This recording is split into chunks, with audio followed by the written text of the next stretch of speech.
Cool. You be good? This is a great office. Yeah, no, how was yours? Yeah. It's hard for No. Quick lunch. Yeah. We're not That's all taking right. this, are you? What's that? Yeah, we have to. We have to. Yeah, We already lost a couple seconds yeah. here. That's right. I was just listening to, I just for the first time started to listen to what we recorded last time when the tape cut off. Did it sound pretty good? There's some interesting stuff on there for sure. Like, you'll say, here's how we used to search, dialogue, and it costs so much. You were talking about that, and then I joke and I say, I wonder if that's why we do, we tell people to like formulate their, do like keyword formulation or something before you do a search. Like, but there was just this like friendly chit chat, and there were like really valuable crystals in there, I think. Nice. Nice. There was a lot of talk about how people looked, or how the carpet looked, or like what was the floor like. Yeah. But it's so interesting how audio works like that. It is Like, interesting. You maybe have to record a lot of stuff just to try and get some pieces that you can use for something. Yeah. No, it was cool to see the pictures also. I mean, I think that's where a lot of the conversation, the talk of the carpet. Yeah. Because it's hard to visualize without any pictures. The Right. fact that this place was covered in this like bright red, Right.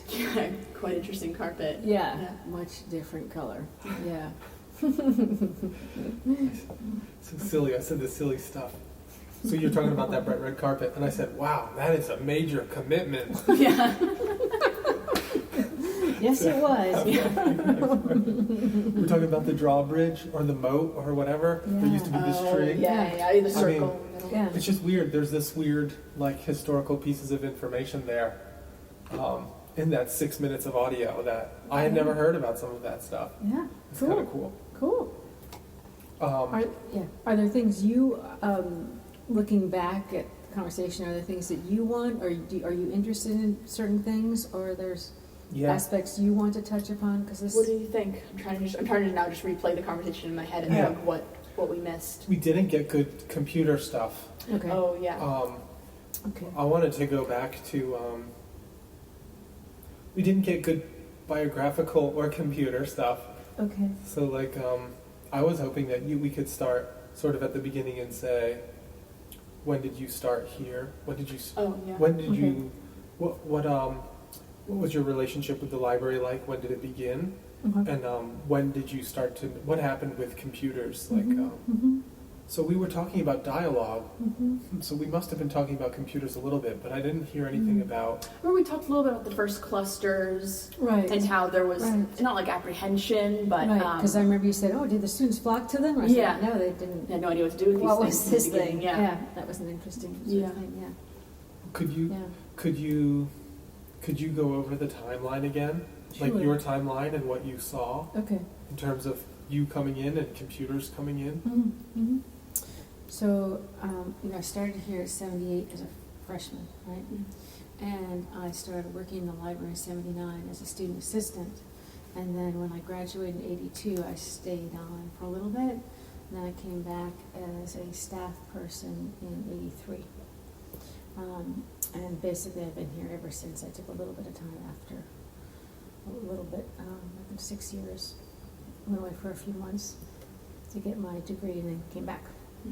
So I was thinking back, I used to be head of circulation, was my second job in the library. First it was head of reserve, then it was head of circ. And, I didn't have a computer at first. I had a typewriter. So, At the desk or for your work? typewriter, yeah. And I was thinking about, in circulation, a lot of what student assistants did was, typing up bills, and typed up a lot of stuff because we had to type things. And if I wanted to send a memo to my boss, who was Brian at the time, I had to type a memo to him and deliver it to his secretary. Emails, that wasn't happening. Yeah. So you would use the typewriter? I would use the typewriter. Were there typewriters all around in the same way that there are kind of computers now all around the library? Like if a student wanted to use a typewriter, did they have access to one? We had a we still do actually, typing rooms. So that little funny room on the third floor, that's when you come out of the stairs, and you sort of loop around. There's a typing room. We had a couple other typing rooms. There was one on this floor as well. And there was a typewriter in those rooms for students to type on. But otherwise, each person who worked in this building had their own typewriter. They all had their own typewriters. Somewhere in the building. Well, in our office. So like my office was downstairs, and so I would have my own typewriter. So if we're quiet here for a moment, Mm-hmm. and it was the middle of the 80s, Mm-hmm. Mm-hmm. would we hear people typing somewhere? You might, yeah. I mean, the typing rooms were supposed to be somewhat quiet. The door would close, so people could go in there and type. Some people had their own typewriters, carry along, you know. Was it ever a problem, people getting access to a typewriter? You know, I think most people had their own, or you know what happened is people would have somebody else type their papers and they handwrite them, and then a person to make some money would type them up. Yeah. So like when I was doing a big paper, I usually wouldn't type them myself because our typing wasn't that good.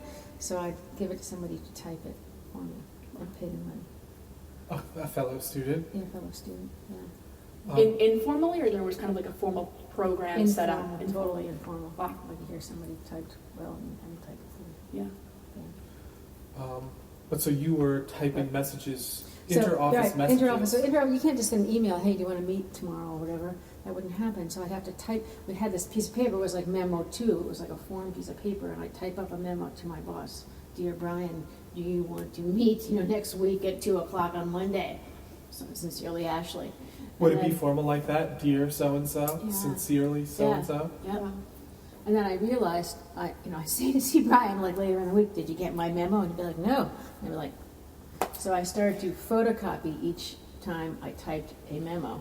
Wow. So I would keep a file of all the things that I sent a memo to. Wow. Otherwise, Do you still have any of those? I think I finally got rid of all that Yeah. stuff because it was silly to carry it around from Yeah. office to office. That's really But getting in interesting. touch with people was much more difficult. Setting up meetings was much more difficult. Mhm.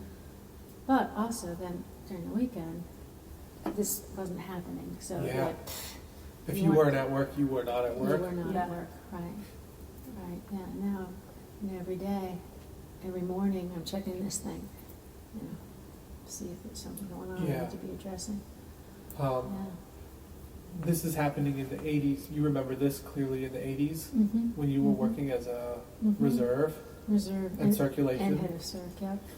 And what happened to this mode of communication? Well, then finally that computer came along, yeah. And so we started to use those things. We all got emails pretty early on. Greg Teheneke was somebody who worked here then, and he assigned us all emails as staff, and we went to a little room in the bottom of Bill Hall and learned how to do email. Wow. Yeah. I might have one actually filed in my email soon. It seems like HR is still doing workshops that are similar to that. That is true. Does the library That's have true. any more typewriters? Just anywhere? That's a really good question. We might have one. Wow. Yeah, we might have one. Yep.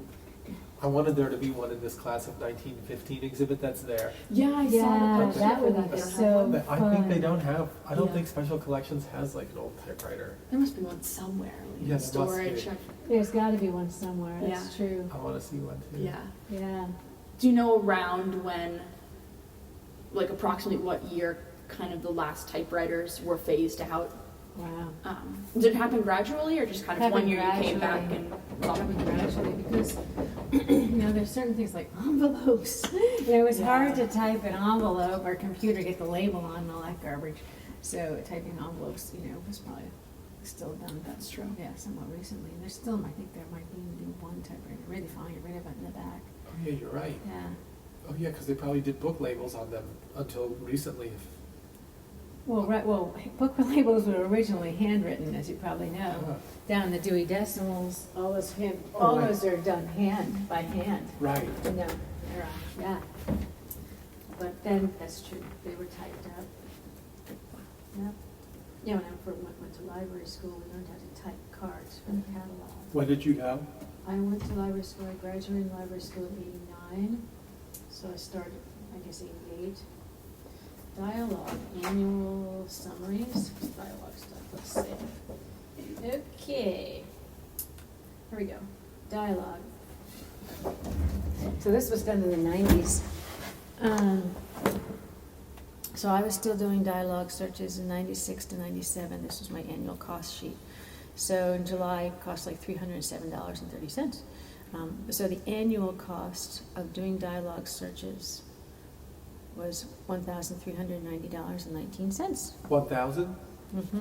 For 1 year, yep. I don't know how many searches I did. I didn't write that down. Oh, these were the things we talked about last time where you had to, have everything planned in advance. Oh, wow. Yeah. Yep.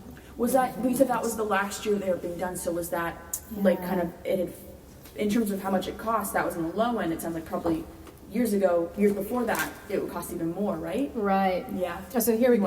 More So 97 to 98, I did 2 searches in July.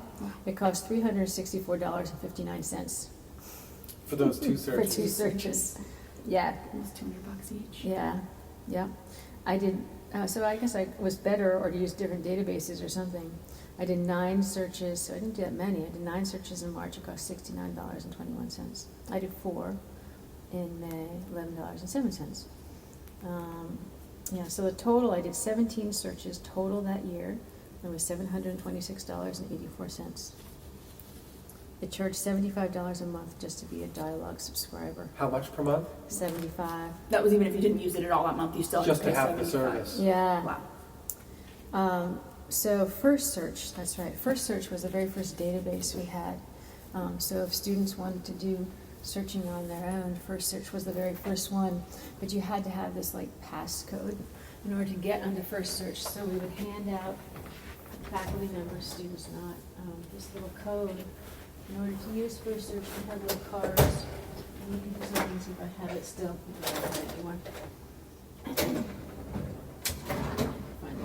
Anyway, so yeah, First Search is an OCLC database.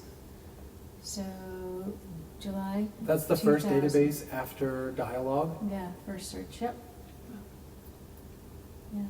And it costs money, so each search you would do on First Search costs money, but not as much as a dialogue search would cost. So we would deposit money with First Search, and every time someone did a search, it would deduct from that amount that was deposited. So in 2000, I reported that I did, not I personally, but we had 3,832 searches done on First Search. Wow. So again, that was the only database we had. And that year I did 2 dialogue searches, and that is all. Wow. So I guess dialogue was being phased out at that point. Did you do any more dialogue after that year? That was the last year. That was the last one. Yeah. Yep. Did you know, I guess going into that next academic year, that you probably weren't going to be doing any, or you thought maybe you'd have 1? I was maybe hoping 2? I wouldn't be doing it anymore. Yeah, so yeah, I was probably like, yeah. So I probably figured it was being phased out at saw the that ending point. coming. Yeah, yep. Yeah, I was like, yeah, oh my God. Oh, Lord. So that was, yeah. That was the end of that. Let's see if I've got anything else to do that's remotely interesting. Might not be. But I got rid You of a lot said of stuff. to me Yeah. before in conversation that Mhm. you thought you remembered one of the first times that you used a computer to Yeah. answer a question. Yeah. Would that include these First Search or Dialogue searches? No, that was the internet. That would have been the first time I used internet. Okay, so even before Dialogue and First Search, you remember using a computer? No, so dialogue would be first. Dialogue would be first. It's pre-computer. Right, dialogue is pre-computer. And then after dialogue, we got those computers in reference, and I did, my first question was that about the Oscars. Oh, yeah. Yeah. What was it about So- the Oscars? Someone came up and said, what movies are up for the Oscars, or who's up for Oscars or something. And I thought to myself, well, see, previously I would do, like, look in a newspaper, basically I'd go to the newspaper and look. And all of a sudden, like, the light bulb went off. Oh, I can look on the internet and find the answer to this question. And I did, and it worked out.